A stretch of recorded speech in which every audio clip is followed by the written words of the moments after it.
Olá, tudo bem? Estamos no cursinho da Univesp e hoje nós vamos resolver a prova de Química do Enem de 2021. Vamos lá? Considere a tirinha. Na situação em que a temperatura do ambiente é inferior à temperatura corporal dos personagens. Então, a temperatura do ambiente é inferior à temperatura corporal dos personagens. Normalmente é isso que acontece, mas ele quis deixar claro para a gente não ter dúvidas, tá? Nas alternativas. Vamos ver a tirinha então. Primeiro, tá quente hoje, né? É mesmo, mas o que me incomoda mesmo é a umidade. Você não gosta de umidade? Não mesmo. Então salta correndo. Dá para ver que o carrinho deles aqui, ó, vai cair num lugar que tem bastante água. Então por isso a parte engraçada no final. O incômodo mencionado pelos personagens da tirinha deve-se ao fato de que, em dias úmidos, o que significa isso daqui? Ó? Vamos lá. Dias úmidos, eu possuo uma maior quantidade de H2O aonde? No ar atmosférico. E de que forma que essa água fica no ar atmosférico? Na forma gasosa. A gente não fala gás a água, mas está certo, eu posso falar água no estado gasoso. Mas o jeito mais correto de falar é vapor de água. Quando eu tenho uma substância que normalmente a temperatura ambiente ela se encontra sólida ou líquida e por algum aumento de temperatura, aumento de energia, ela passa para o estado gasoso, então eu chamo ela de vapor.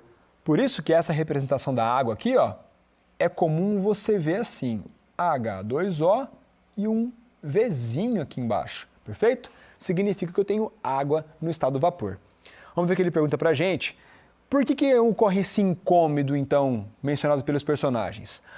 A temperatura do vapor de água presente no ar é alta? Bom, se ele fala que o ambiente tem uma temperatura mais baixa do que a dos personagens, então não posso afirmar o que está na alternativa A.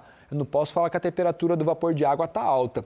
Poderia estar? Poderia, né? Se você aquece, por exemplo, a água em uma panela, aquele vapor de água sai numa temperatura muito elevada.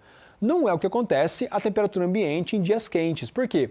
Só o fato de aumentar a temperatura aumenta a taxa de evaporação da água. Ela não precisa entrar em ebulição para produzir vapor. Só de você deixar a água disponível em um certo ambiente, ela começa a evaporar, até entrar em um equilíbrio com a umidade do meio externo.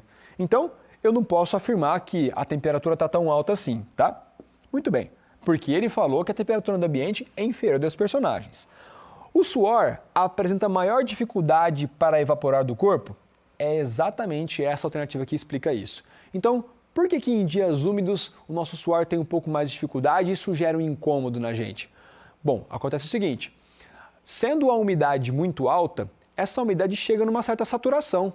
Não tem para onde mais a umidade ir, então o que acontece? O nosso suor tem um pouco mais de resistência para evaporar, sendo que existe muita umidade no ar atmosférico. Então, por que a gente acaba suando bastante? Para tentar refrescar o nosso corpo. Então, se o suor tem dificuldade para evaporar, significa que a gente não consegue regular tanto a nossa temperatura em dias mais quentes. Então, por isso que a alternativa B explica perfeitamente esse incômodo que a gente e os personagens também estão sentindo. O suor apresenta maior dificuldade para evaporar do corpo. A alternativa certa é a letra B.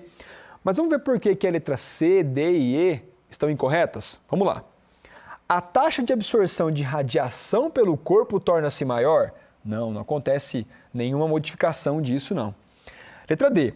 O ar torna-se mal condutor e dificulta o processo de liberação de calor? Não, na verdade, a condução do ar permanece a mesma. O que vai mudar é a dificuldade de evaporação do nosso suor mesmo.